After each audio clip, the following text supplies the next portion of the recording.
Hi friends, நம்ம இன்றைக்கி வந்து பார்த்திங்கன்னா லெமன் பிக்கல் தான் பார்க்க போகிறோம்.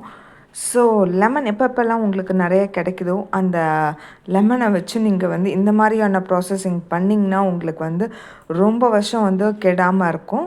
ஸோ அது எப்படிப்பட்ட ப்ராசஸிங்கன்றதை ஃபஸ்ட்டு நம்ம பார்த்துடலாம்.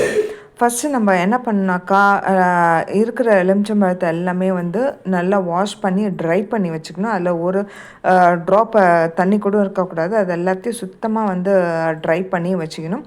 அதை வச்சுட்டு அதுக்கப்புறம் அதை வந்து இந்த மாதிரி ஒரு 4 பீஸாக வந்து நம்ம கட் பண்ணி எடுத்துக்கலாம். அப்போ தான் உங்களுக்கு வந்து சீக்கிரமாக ட்ரை ஆகும். அந்த அந்த ரீசனுக்காக தான் நம்ம வந்து இந்த மாதிரி கட் பண்ணலாம். இது சில பேர் வந்து என்ன பண்ணுவாங்கன்னா ப்ளஸ் ஷேப்பில் வந்து கட் பண்ணிவிட்டு ஃபுல்லாக வந்து விரிச்சு விடாமல் அதுக்குள்ளே வந்து உப்பை வச்சு விட்ருவாங்க. அந்த மாதிரி பண்ணிங்கன்னா உங்களுக்கு ரொம்ப லேட் ஆகும். இந்த மாதிரி வந்து பண்ணிங்கன்னா சீக்கிரமாக உங்களுக்கு ஒரு 1 வீக் to 10 days வந்து ட்ரை ஆகிடும்.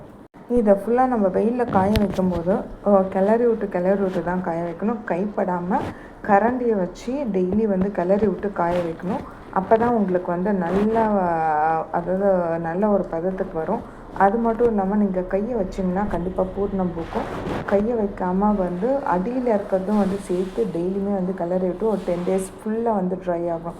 ஸோ அந்த கன்சிஸ்டன்சிக்கு நல்ல தண்ணியெல்லாம் அப்சர்வ் பண்ணி வந்ததுக்கப்புறம் தான் நம்ம வந்து மற்ற ப்ராசஸிங் வந்து பார்க்க போகிறோம். ஸோ இந்த மாதிரியான ஒரு ஃபார்மேட்டில் வந்து நீங்கள் பண்ணிங்கனாக்கா உங்களுக்கு ரொம்ப நாள் கெடாமல் இருக்கும். ஸோ இருக்கிறது எல்லாமே வந்து நம்ம இப்போதைக்கு கட் பண்ணி எடுத்துகிட்ருக்கோம். யூஸ்வலாக ஊறுகாய் போடணுன்னாலே வந்து நிறைய உப்பு போடுறது, நிறைய எண்ணெய் ஊற்றுறது அந்த மாதிரி பண்ணுவாங்க. பட் ஆனால் இந்த மாதிரி ஒரு ப்ரிப்ரேஷனுக்கு நம்ம வந்து நிறையா உப்பு போடணும், நிறையா எண்ணெய் ஊற்றணுன்ற ஒரு அவசியம் இல்லை. எனக்கா ஏன் அந்த மாதிரி பண்ணுறாங்கன்னா அப்போ தான் சீக்கிரமாக கெட்டு போகாதுன்றதுக்காக. ஆனால் நம்ம இந்த மாதிரியான வந்து ப்ரிப்ரேஷனில் நமக்கு வந்து சீக்கிரம் வந்து கெட்டு போகாது. மோஸ்ட்லி இதில் வந்து எப்போதுமே ஊறுகாய்னாலே வந்து நீங்கள் அதில் வந்து அதாவது ப்ரிப்ரேஷன் ஸ்டார்ட் பண்ணதுக்கப்புறம் நீங்கள் வந்து கையே படாமல் பார்த்துக்கணும். அப்போ தான் உங்களுக்கு வந்து லைஃப் வரும். அதனால தான் வந்து நம்ம இந்த மாதிரியான ஒரு ப்ராசஸிங்கில் வந்து ஒரு என்னன்னாக்கா நமக்கு வந்து ரொம்ப டேஸ்டியாகவும் இருக்கணும், லைஃப் லாங் வரணுன்ற ஒரு ரீசனுக்காக நம்ம இந்த மாதிரியான ஒரு ப்ரிப்ரேஷனை வந்து பண்ணிகிட்ருக்கோம். ஸோ எப்படி பண்ணுறதுன்றதை வந்து பார்க்கலாம். ஸோ ஃபஸ்ட்டு நம்ம வந்து இது ஒரு 10 நாளுக்கு நல்லா வந்து ட்ரை ஆகிற வரைக்கும் வந்து சன்லைட்டில் வந்து காய வச்சு எடுத்துக்கணும். ஸோ காய வச்சு எடுத்ததுக்கப்புறம் தான் வந்து நம்ம வந்து எண்ணெய் போட்டு கடுகு போட்டு தாளித்து இந்த மாதிரி பண்ணுவோம். பட் ஆனால் ஒரு சில பேர் வந்து இந்த லெமனை வேக வச்சு போடுவாங்க. வேக வச்சு பண்ணிங்கன்னா உங்களுக்கு கண்டிப்பாக வந்து லைஃப் வராது. ஒரு ஃப்ரிட்ஜில் வச்சுருந்தால் மட்டும்தான் உங்களுக்கு வந்து 1 மாதம் அந்த மாதிரி வந்து வரும். பட் ஆனால் நீங்கள் 1 மாதம் வச்சுருக்கிறதே வந்து அதிகம். எனக்கு அதுக்குள்ளே வந்து உங்களுக்கு வந்து பூர்ணன்ற மாதிரியான ஒரு விஷயம் வந்துடும்.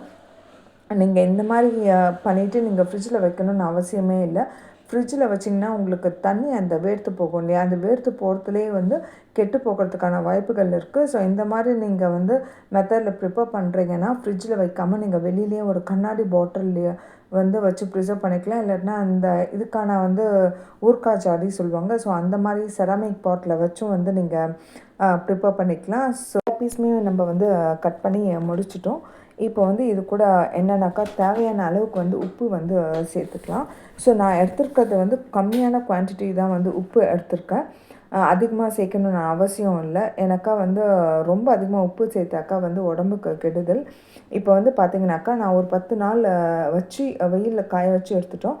ஸோ இது வந்து இந்த மாதிரியான டார்க்காக நல்லா காஞ்சு போயிட்டு இந்த மாதிரி வந்து அப்படியே எடுத்திங்கன்னா ஒரு சவுண்டு வரும், அதாவது வத்தல் சவுண்டு மாதிரி. ஸோ இதுக்கப்புறம் வந்து நம்ம ஒரு கடாயில் வந்து தேவையான அளவுக்கு வந்து எண்ணெய் ஊற்றிக்கலாம். எண்ணெய் ஊற்றிக்கிட்டு இதில் வந்து கடுகு போட்டு வந்து தாளிச்சிக்கலாம். நான் ஏற்கனவே வந்து கடுகு வெந்தயம் வந்து வறுத்து பொடி பண்ணி பவுட்ராகவே வந்து வச்சுருக்கேன். ஸோ அதை தான் இப்போ வந்து நம்ம யூஸ் பண்ண போகிறோம். இங்கே பாருங்கள், கடுகும் வெந்தயமும் வந்து ரெடி பண்ணி வச்சது. இப்போ கடுகு நல்லா வந்து பொரியட்டும். ஸோ பொரிஞ்சதுக்கப்புறம் வந்து நம்ம வந்து உங்களுக்கு பெருங்காயம் பொடி வந்து வேணுனாக்கா சேர்த்துக்கலாம், வேணான்னா வந்து விட்டுடலாம். ஒரு சில பேருக்கு அந்த டேஸ்ட்டு பிடிக்கும், ஒரு சில பேருக்கு வந்து அந்த வாசனை பிடிக்காது. பட் ஆனால் பெருங்காயம் இது வந்து சேர்த்திங்கனாக்கா உங்களுக்கு நல்லாயிருக்கும். ஸோ இப்போ நம்ம வந்து கடுகு நல்லா வந்து பொரியுது. ஸோ கடுகு நல்லா பொரிஞ்சதுக்கப்புறம் வந்து நம்ம இப்போ இது கூட வந்து சில்லி பவுடர், அதாவது தனி மிளகாய் தூள் சொல்லுவாங்க. ஸோ அதை வந்து போட்டுக்கலாம். ஃப்ளேமை வந்து லோ ஃப்ளேமில் வச்சுக்கணும். இந்த கடுகு பொரிஞ்சதுக்கப்புறம் அடுப்பு ஆஃப் பண்ணிடணும். ஆஃப் பண்ணி தான் வந்து இந்த மிளகாய் தூள், கடுகு, வெந்தயம் பவுடர் எல்லாமே வந்து போட்டு இந்த ட்ரை பண்ணி வச்சுருக்க இந்த எலுமிச்சம்பழத்தையும் வந்து இது கூட வந்து போட்டு நல்லா கிளறி எடுக்க போகிறோம். இந்த இருக்கிற சூட்லேயே வந்து நம்ம கிளறி எடுத்தால் போதும். நம்ம அடுப்பை வந்து ஆன் பண்ணிவிட்டு பண்ணாக்கா நமக்கு இது வெந்த மாதிரி ஆகிடும். வெந்துருச்சுனாக்கா உங்களுக்கு வந்து கெட்டு போகிறதுக்கான சான்சஸ் இருக்குது. ஸோ அதனால் இந்த சூட்லேயே வந்து நீங்கள் போட்டு எந்த அளவுக்கு வந்து போட்டு எல்லாம் ஃபுல்லாக வந்து பரட்டி எடுக்க முடியுமோ அந்தளவுக்கு வந்து பரட்டி எடுக்கணும். உங்களுக்கு எந்த அளவுக்கு வந்து எண்ணெய் வேணும், எந்த அளவுக்கு வந்து நீங்கள் பண்ணுற ப்ரிப்ரேஷனுக்கு ஏற்ற மாதிரி உங்களுக்கு மிளகாய் பொடி, அந்த இது கடுகும் வெந்தய பவுட்ரும் வந்து வேணுன்றது அதுக்கேற்ற மாதிரி பார்த்துக்கோங்க. நான் இன்னும் கொஞ்சம் வந்து தேவையான அளவுக்கு வந்து எண்ணெய் ஊற்றினேன். எனக்கு எல்லாம் இது வந்து ஃபுல்லாக ட்ரையாக இருக்கிறதுனால கொஞ்சம் வந்து ஊறுறதுக்கு இதுக்கு வந்து தேவையான அளவுக்கு வேணும். அதுக்காக நான் ஊற்றிருக்கேன். இப்போ உங்களுக்கு வந்து பார்த்தாலே தெரியும். ஸோ ட்ரையாக இருக்கிறதுனால நம்ம இப்போ போட்டு இதில் ஃபுல்லாக கிளறி விடும்போது இந்த மாதிரியான ஒரு கன்சிஸ்டன்சியில் இருக்குது. இது நல்லா ஊறுறதுக்கப்புறம் வந்து பார்த்திங்கன்னா எண்ணெய் மசாலா பொடிகள்லாம் இழுத்துட்டு நல்லா சூப்பராக இருக்கும். பார்க்குறதுக்கே டேஸ்ட்டும் நல்லாயிருக்கும். இது நீங்கள் எல்லாத்துக்கூடையும் வந்து வச்சு யூஸ் பண்ணிக்கலாம். தயிர் சாதம், ரசம் சாதம் இந்த மாதிரி. மறக்காமல் லைக் பண்ணுங்கள், ஷேர் பண்ணுங்கள் அண்ட் சப்ஸ்கிரைப் பண்ணுங்கள்.